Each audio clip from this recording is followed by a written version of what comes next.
नमस्कार दर्शकों, स्वागत है आपका बिर्स पार्क लोकल में। हमारे नए शो पहले एपिसोड में हम आज बात करेंगे डांस एंड मूवमेंट थेरेपी के बारे में। हमारे साथ हैं मिस वसुंधरा शुक्ला, एक क्लिनिकल हिप्नोथेरेपिस्ट, डांस की स्टूडेंट और नेशनल लेवल की कलाकार। तो बताइए वसुंधरा, कैसा लगा आपको बिर्स पार्क लोकल और लखनऊ में आके? बहुत अच्छा। इस जगह से मेरी इतनी सारी यादें जुड़ी हुई हैं। इस जगह ने मुझे इतना कुछ दिया है, मैं बहुत खुश हूँ यहाँ आके। और कुछ आप कहना चाहेंगी? ये तो बहुत छोटा सा जवाब था, क्योंकि इतनी खुशी झलकी नहीं हमें आपके जवाब से। मैं लखनऊ करीब 5 साल पहले आई थी, यहाँ पे अपनी पढ़ाई पूरी करने, अपने आप को ढूंढने, कुछ जवाब अपने लिए ढूंढने। और यहाँ आते ही मैं इतने सारे आर्टिस्ट से मिली, इतने सारे बहुत ही मेहनती लोगों से मिली जो अपने काम को लेके, अपने सपनों को लेके इतने डेडिकेटेड हैं। कहते हैं ना, छोटा शहर है लेकिन सपने बहुत बड़े हैं। बस उसी चीज़ से मुझे प्यार हो गया और मैं यहीं रह गई। 5 साल से मैं यही हूँ, अपनी पढ़ाई पूरी करके अब नौकरी करने लगी हूँ, छोटा मोटा जो भी मैं कर सकती हूँ। और अब मैंने ये मुहिम शुरू करी है कि मैं जिस चीज़ का मुझे पैशन है, थेरेपी और डांस, इसे मिला के लोगों की उस चीज़ में मदद कर सकूँ जिसमें उन्हें सख्त ज़रूरत है आगे बढ़ने की। So here I am with dance and movement therapy. Okay, तो अब हम चलते हैं अपने टॉपिक की तरफ आज के। आप बताइए इस टॉपिक के बारे में हमें कुछ। डांस एंड मूवमेंट थेरेपी क्या है? अगर बहुत सरल शब्दों में समझा जाए, लोग कहते हैं कि ये बड़ा यूनिक कॉन्सेप्ट है, नया कुछ सुना है हमने कि डांस के द्वारा आप थेरेपी कर रहे हैं। लेकिन अगर आप हमारे इंडियन हिस्ट्री को पढ़ें या माइथोलॉजी को पढ़ें तो हम सभी ने तांडव के बारे में सुना है। कई प्रकार के तांडव होते हैं, रौद्र तांडव होता है, उमा तांडव होता है। तो अलग अलग इमोशन के लिए अलग अलग टाइप का डांस किया जाता है। तो मूवमेंट का समन्वय थॉट्स और इमोशंस के साथ चिरकाल से चला आ रहा है। वहीं आप सुनेंगे नवरस के बारे में। तो डांस में हमेशा, मैं क्लासिकल डांसर हूँ तो मैंने हमेशा से ये सीखा है कि आप जैसा फील कर रहे हैं, जैसा आप सोच रहे हैं, उसे आप मूवमेंट के द्वारा दर्शा सकते हैं। तो क्यों ना आप जो फील कर रहे हैं, जो आप महसूस कर रहे हैं, उसे मूवमेंट के द्वारा आप हील भी कर लें। इसे हम कहेंगे bottom to top approach. Usually क्या होता है, हम ये मानते हैं कि आप 4 स्तरों पर एग्जिस्ट करते हैं: थॉट्स, इमोशंस, एनर्जी और फिजिकल बॉडी। फिजिकल बॉडी आप और मैं देख सकते हैं, मेरे थॉट्स, मेरे इमोशंस शायद आप नहीं देख सकते। आप गेस कर सकते हैं मेरे एक्सप्रेशन से, मेरी बातों से, लेकिन क्या इसका मतलब ये हुआ कि वो है नहीं? ऐसा नहीं है, वो है। इनफैक्ट आपके थॉट्स का अपना एक शरीर होता है, आपके इमोशंस का अपना एक शरीर होता है, आपकी एनर्जी का अपना एक शरीर होता है, और फिर आपकी फिजिकल बॉडी आती है।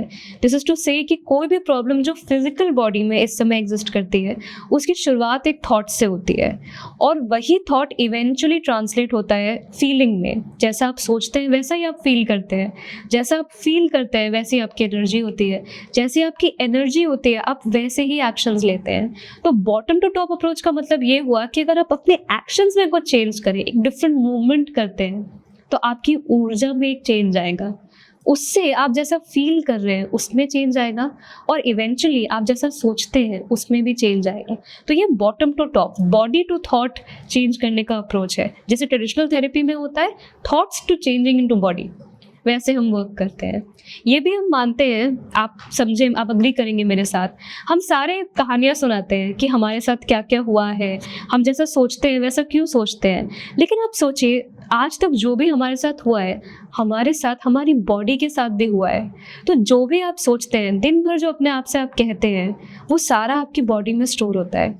तो डांस एंड मूवमेंट थेरेपी एक जरिया है आपकी बॉडी से वो सारे stored cellular memories, thoughts, emotions release करने का, बाय यूजिंग फोकस्ड मूवमेंट्स। एक होता है, जब भी मैं डांस की बात करती हूँ सब बोलते हैं हमें वो टेक्निक वाला डांस नहीं आता, हम शादी में डांस करते हैं, हम डिस्को में डांस करते हैं। तो एक होता है वो शादी डिस्को वाला डांस जिसमें कोई डिसिप्लिन नहीं होता, वो दिल से होता है, आपको खुशी मिलती है वो डांस करके। फिर एक होता है डिसिप्लिन वाला डांस जिसमें आप कोरियोग्राफी करते हैं, टेक्निक्स में जाते हैं, सालों साल सीखते हैं, जैसे मैंने सीखा। लेकिन डांस एंड मूवमेंट थेरेपी उससे बहुत अलग है। उसमें आप फोकस्ड मूवमेंट्स कर रहे हैं जो कि स्पेसिफिकली सर्टेन थॉट्स और इमोशंस को टारगेट करके होते हैं, और आपको जैसे थॉट्स की, जैसे इमोशंस की प्रॉब्लम होगी, आप वैसे ही मूवमेंट्स करेंगे उसे हील करने के लिए। ओके वसुंधरा, तो आगे बढ़ने से पहले मैं आपसे ना आपकी डांस की जर्नी के बारे में कुछ पूछना चाहता हूँ। कब शुरू हुआ, कैसा रहा? मुझे एक कहानी सुना के बहुत अच्छा लगता है एक्चुअली। मैं कुछ 3 साल की थी और मेरी बहन का बर्थडे था और हम 2 टीम्स बना के डांस कंपटीशन जैसा कर रहे थे। मैं इतनी छोटी थी कि मैं किसी टीम में सिलेक्ट नहीं हुई, तो मैंने सोचा कि चलो मैं अपनी खुशी के लिए डांस करूँगी। तो मैं स्टेज के बीच में खड़ी हो गई और शुरू से लेके अंत तक सारे गानों पे मैंने डांस करा। येलो कलर का एक घाघरा मैंने पहना हुआ था और गाना बोले चूड़ियाँ था। उस एक गाने से मैं फेमस हो गई कि अरे ये वो लड़की है जो बोले चूड़ियाँ पे डांस करती है। मेरे पापा मम्मी को समझ में आया कि मुझे डांस का बहुत पैशन है, तो उन्होंने वेट करा। ये हमेशा सिखाते हैं कि 6 साल एक सही उम्र होती है क्लासिकल डांस सीखने के लिए। हमारे आसपास मेरी मम्मी चाहती थी कि मैं कथक सीखूं, लेकिन हमारे आसपास उस समय कोई कथक सिखाने वाले गुरुजी नहीं थे। पर मेरी गुरुजी थी श्रीमती अलमिता विश्वास, वो हमारे साथ ही रहती थी और वो ओडिसी सिखाती थी। तो मम्मी ने बोला ठीक है ओडिसी सीख लो जब तक कथक की तालीम पूरी नहीं होती।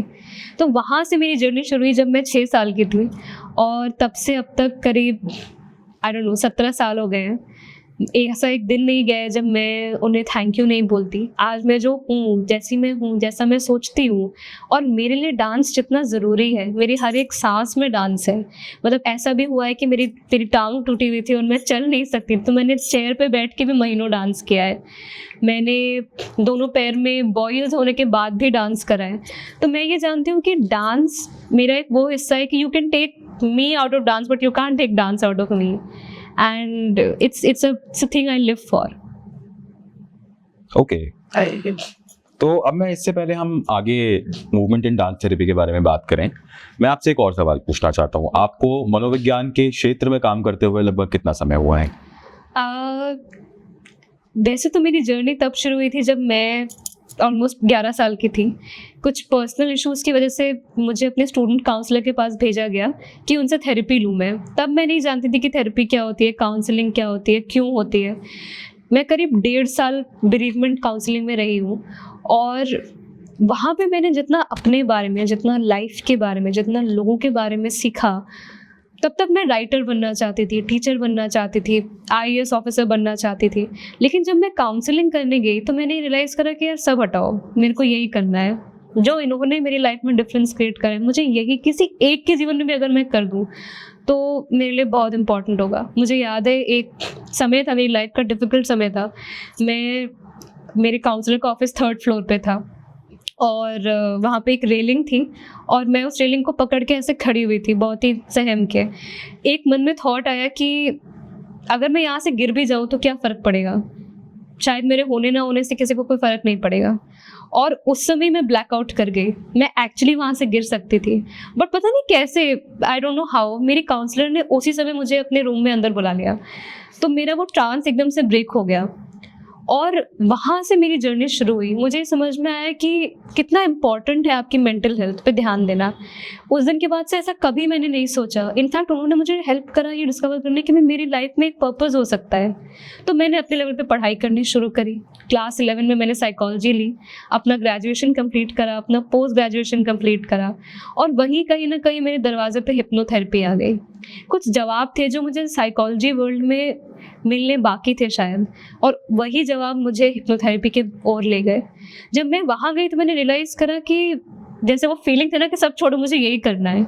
तो मैंने हिप्नोथेरेपी सीखी, अपने ऊपर ली। करीब 3.5 साल मैंने हिप्नोथेरेपी अपने ऊपर ली है, जब मैं अपनी ट्रेनिंग भी कंप्लीट कर रही थी। मेरा एस्थमा, मेरा 32 किलो वेट कम हुआ है हिप्नोथेरेपी से।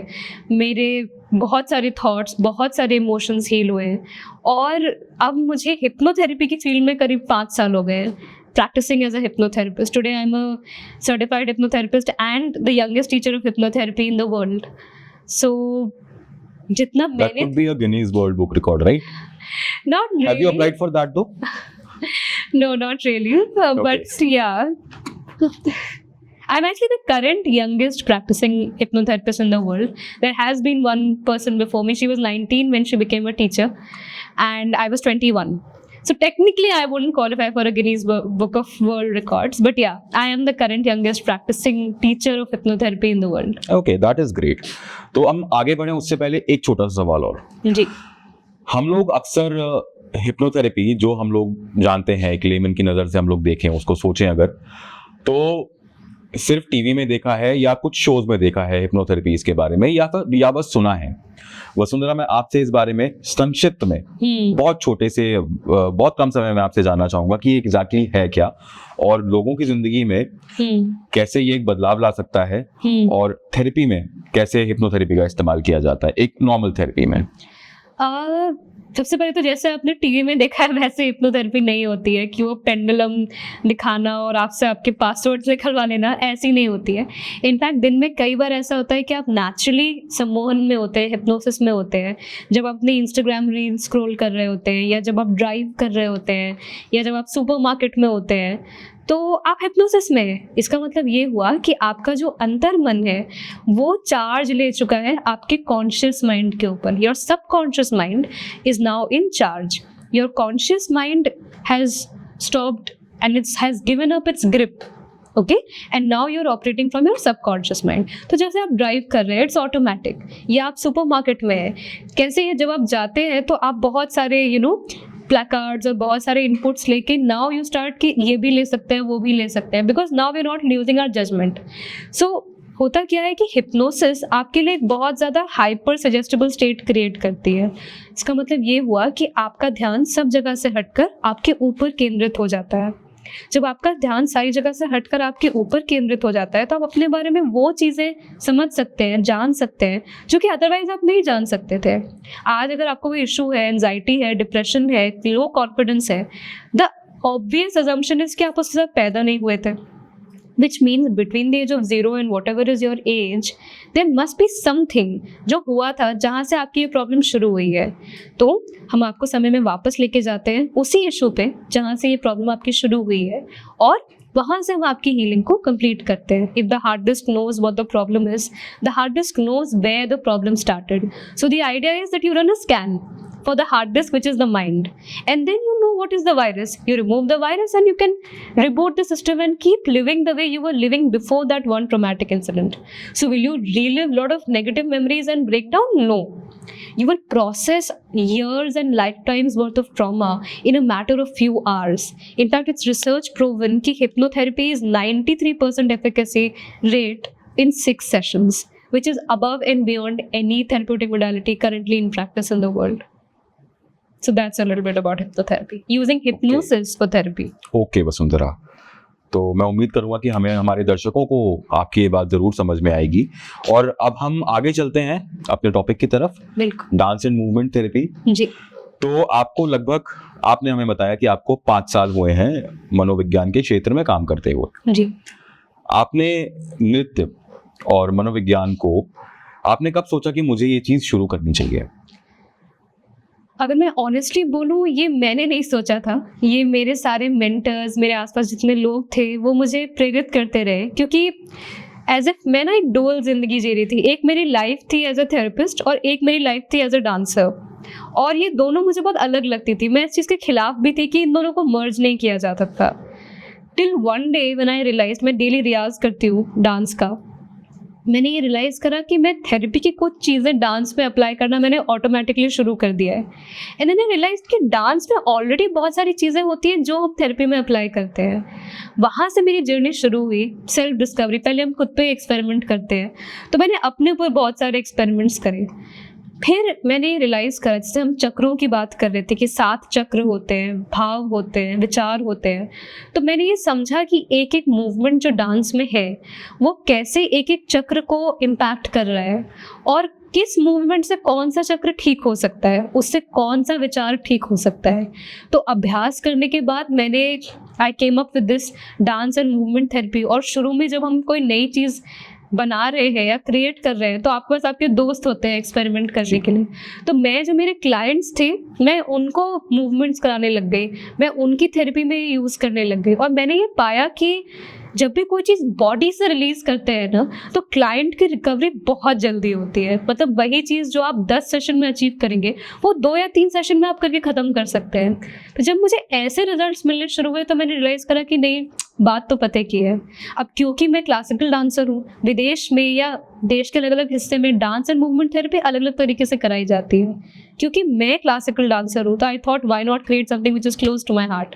सो I use my classical dance knowledge and particularly my knowledge of Odissi dance to create several movements and exercises and flow of movements which helps you heal out of what you're thinking, Okay. what you're feeling.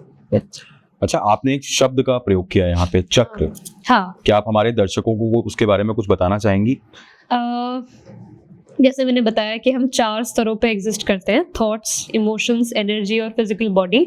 हमारी ऊर्जा का अपना एक शरीर होता है जिसको हम, अगर हम आयुर्वेद में जाएं, हम प्राणमय कोश भी समझ सकते हैं।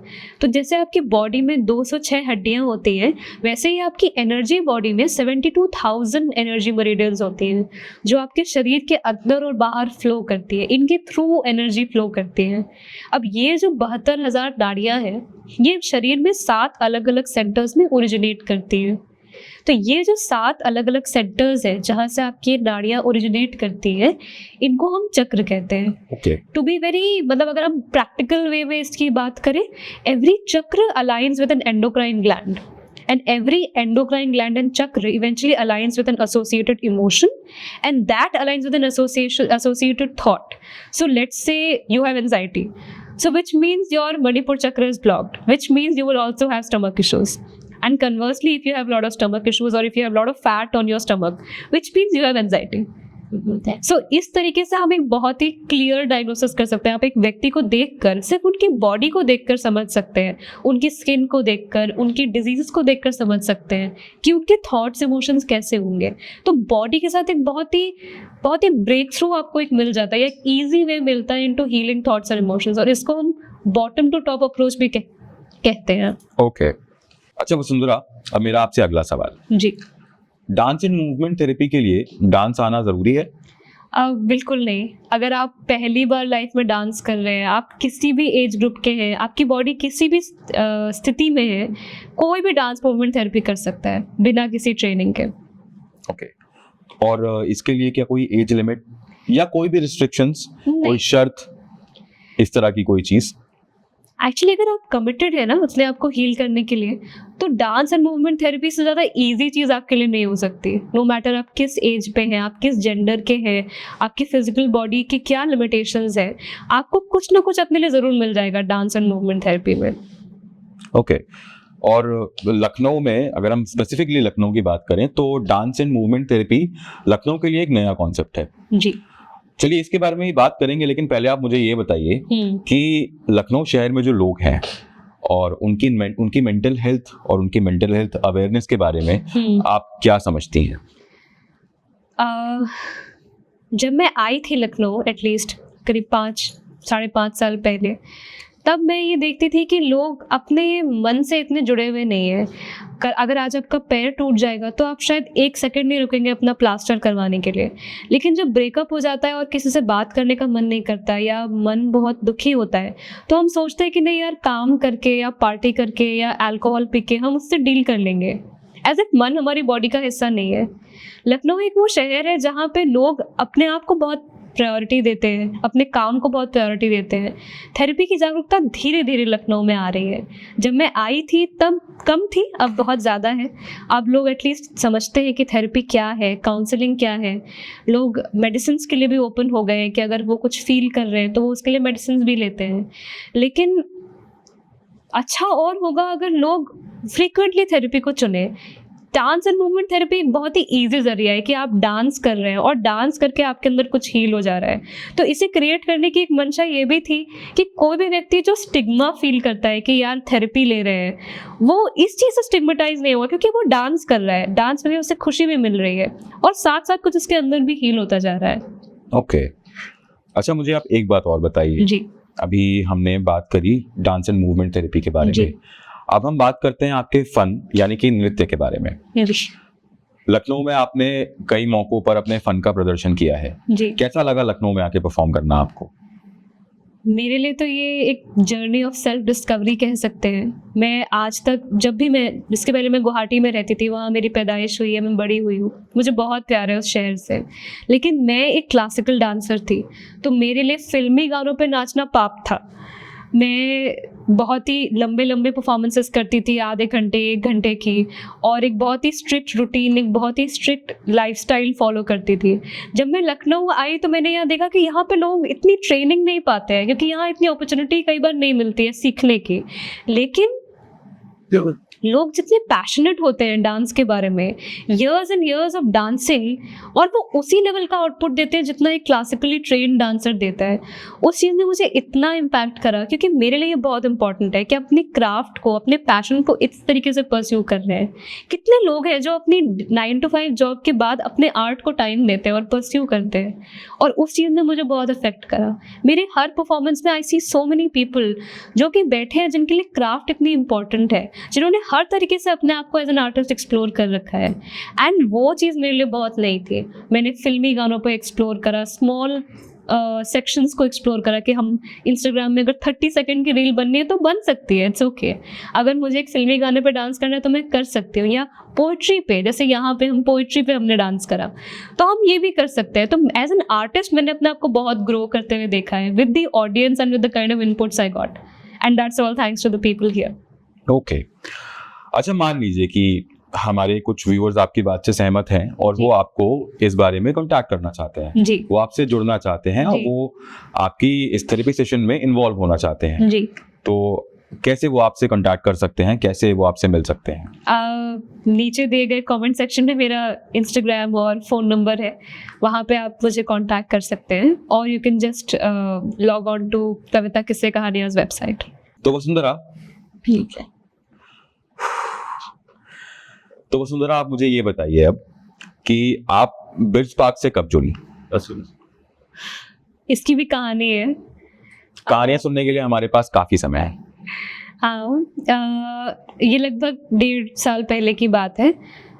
मैं अपना एज अ थेरेपिस्ट में अपना पैशन परस्यू कर ही रही थी, and I was working when I found out, I got a text from one of my friends कि we are going to create this show which is based on the life and on the poetic side of Meena Kumari, which most people don't know about, and we would love for you to be the artist and the protagonist playing Meena Kumari. मेरे लिए ये बहुत बड़ी opportunity थी, क्योंकि मैं बहुत ज़्यादा बड़ी फ़ैन हूँ मीना कुमारी जी की, और जब मुझे भी पहली बार पता चला कि अच्छा उन्होंने गज़लें लिखी हैं और उनकी गज़लें हैं जो उनकी आवाज़ में मौजूद है, तो मुझे बहुत अच्छा लगा, और मुझे ऐसा लगा कि इसके बारे में लोगों को जानना चाहिए। फिर जब मैं इस पूरे आइडिया के पीछे जो ब्रेन चाइल्ड जिनका था वो थे Priyanshu AP Singh, and although मेरे कॉलेज में सीनियर रहे, तब मेरी उनसे कभी बात नहीं हुई, लेकिन जब मैं यहाँ आई तो मुझे ये समझ में आया कि वो जो कर रहे हैं उनकी मुहिम कितनी बड़ी है। आपको हो सकता है कि एक कैमरा दिखेगा, एक वीडियो दिखेगा, इंस्टाग्राम में कुछ फॉलोअर्स दिखेंगे, लेकिन मेरे लिए ये जो मुहिम है ये उससे बहुत ज़्यादा बड़ी है। जब मैं पहली बार प्रियांशु से मिली तो उन्होंने मुझसे एक ही बात कही कि उनके जीवन का एक ही लक्ष्य है, एक मोटो है, जो कि मुझे बहुत स्ट्राइक करा था उस समय। ही सेड टू मी कि if you want to be successful, create 5 people who are successful, create success for 5 other people and you'll automatically be successful। अब ये एक ऐसी चीज़ है जो मैं थेरेपी में लोगों को सिखाती हूँ, एक नया थॉट प्रोसेस है। हम सारे compete करना चाहते हैं, लेकिन बहुत कम लोग हैं जो अपने साथ साथ दूसरों के ड्रीम्स को सपोर्ट करना चाहते हैं, और मेरे लिए ये बहुत बड़ी बात है। आपको बहुत सारे आर्टिस्ट मिल जाएंगे, बहुत सारे प्लेटफॉर्म्स मिल जाएंगे, मैनेजर्स मिल जाएंगे, सोशल मीडिया कंपनीज मिल जाएंगी, बट उनमें से कितनी कंपनीज होंगी जो आपके लिए इतना एफर्ट करेंगी, जो आपके ड्रीम्स को वैल्यू करेंगी और जो आपके लिए यूनिक नीश क्रिएट करना चाहेंगी। सो मेरे लिए वो बहुत बड़ी बात थी। जब मैं जितने हमने मीना कुमारी के लिए रिहर्स करा, हमने प्रैक्टिस करी, हमने उसे परफॉर्म करा, वो लखनऊ का अपने जैसा पहला शो था, और उस समय मैं समझ गई कि मैं जो सोच रही थी वो बहुत सही था। लखनऊ को ऐसी सोच की ज़रूरत है, ऐसे आर्टिस्ट की ज़रूरत है, और प्रियांशु जैसे और लोगों की ज़रूरत है जो अपने साथ साथ दूसरे आर्टिस्ट को भी उतना ही वैल्यू करते हैं, सपोर्ट करते हैं, कम्पीट नहीं करते, कोऑपरेट करते हैं और ग्रो करने में विश्वास रखते हैं। तो मेरा एक्सपीरियंस तो बहुत अच्छा रहा है। 1-1.5 साल हो गया है, मुझे पता है मैं और 10, 15, 20 साल भी कहीं नहीं जाने वाले। ओके, आर यू श्योर आप कहीं नहीं जाने वाले? मैं तो बहुत श्योर हूँ। ओके, तो अब चलते हैं हमारे आखिरी सवाल की तरफ। जी, सवाल भी नहीं, बस एक छोटी सी गुजारिश है। हम चाहते हैं कि आप हमारे दर्शकों को हाँ, कुछ तो जरूर कहें जाने से पहले। आप उनके साथ कुछ अगर शेयर करना चाहते हैं, कुछ भी जो आप चाहें। एक बहुत ही इम्पोर्टेंट बात है एक्चुअली। मैं जब छोटी थी तो मैं जब भी डांस करती थी लोग मुझे देखते थे, कहते थे कि तुम्हारे जैसा डांस हम टीवी में देखते हैं, तुम टीवी पे क्यों नहीं जाती। उस समय तो वो बहुत सपोर्टिव होते थे, लेकिन जब मैं कहती थी कि मैं डांसर बनना चाहती हूँ फॉर अ प्रोफेशन, तो वो मेरे चेहरे पे हंस देते थे। तब मैं सोचती थी कि ये हंसी कहाँ होती है जब आप टीवी में वही डांस देखते हैं या वही चीज़ देखते हैं। समहाउ हर व्यक्ति ये सोचता है कि नहीं, ये लाइफ तो टीवी के लिए है, ये चीज़ मैं नहीं कर सकता। मेरे पिताजी बहुत ही बढ़िया गायक थे, मतलब अपने ज़माने में वो नेशनल लेवल के सिंगर थे, लेकिन the only reason why he could not take up that profession was because हमारे समय में सिंगिंग को अच्छा नहीं मानते थे कि नहीं, ये प्रोफेशन मेन स्ट्रीम प्रोफेशन नहीं हो सकता, इससे घर नहीं चल सकता। तो मेरा ये मानना है कि ये बहुत गलत सोच है। ऐसा नहीं, आप जो भी करते हैं, what ever that you love doing, क्या आपके पास ऐसी कोई चीज़ है जो आप दिन में 36 घंटे कर सकते हैं कि रात में आपको सोते से भी उठाया जाए और आप वो करने के लिए तैयार होंगे। अगर आपके पास ऐसी कोई चीज़ है, जैसे मेरे लिए थेरेपी है या डांस है, तो उसे ज़रूर करिए। फिर ये देखिए कि क्या आप उस चीज़ से लोगों का फ़ायदा कर सकते हैं, और अगर आप लोगों का फ़ायदा उस चीज़ से कर सकते हैं, क्या उससे आप पैसे कमा सकते हैं, because that is your true abundance. और जब आपका पैशन आपके पाथ से अलाइन हो जाता है ना, तो आपका प्रोफेशन बनता है और उससे आपको आपका पर्पस मिलता है। एटलीस्ट मेरी जर्नी से तो मैंने यही सीखा है। और हमें बीर स्पार्क लोकल की तरह और हमारे सारे कई आर्टिस्ट की तरह अपने ड्रीम्स में, अपने पर्पस में बिलीव करना चाहिए और उसकी तरफ जाना कभी भी रुकना नहीं चाहिए। That's what I have to say. मैं अपने दर्शकों को ये बात जरूर बताना चाहूंगा कि जिस शो के बारे में अभी वसुंधरा आपको बता रही थी, मीना कुमारी एक मुख्तसर दास्तान, मेरी और वसुंधरा की मुलाकात भी सबसे पहले वहीं हुई थी, क्योंकि हमने साथ में उस शो पे काम किया था। बिल्कुल, वो लखनऊ का पहला स्पोकन वर्ड फेस्ट था, स्पिल द वर्ड फेस्ट, जो कि कविता किस्से कहानियाँ उस समय कंडक्ट करा रहा था। कविता किस्से कहानियाँ ही वो प्लेटफॉर्म बना जिसने मुझे और हर्ष को मिलाया।